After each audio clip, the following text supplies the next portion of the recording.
Takže máme tady hlavního kotelníka Davida Zoubka. Který mi sedí na klíně. Který sedí Jirkovi Novákovi na klíně. To je první kotelník, který sedí na Jak byste zhodnotil teda dnešní zápas? Mně se to moc líbilo, včetně i fanklubu, jako samozřejmě obrana ze začátku nehrála moc dobře, ale pak se to zlepšilo tu druhou půli. Cindy jako, jak to hecovali Nová s Mílou Prokšem, tak jako jsme je museli vyhecovat taky, že jo, prohrávali jsme 1-0, ale druhou půli se to všechno změnilo. No, protože záložníci začali velmi špatně. Tak to je asi všechno. Tak a jak byste zhodnotil váš tým fanoušků?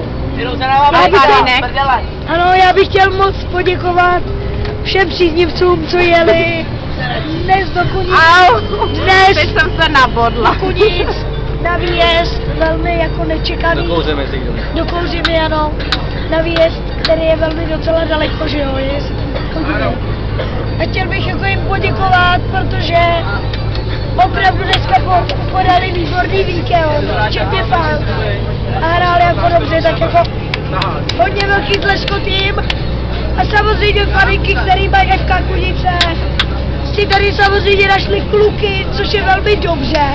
A tím pádem je pozbuzují jak na hřišti, tak i v hledišti, že jo. A i v posteli, že jo? I v posteli.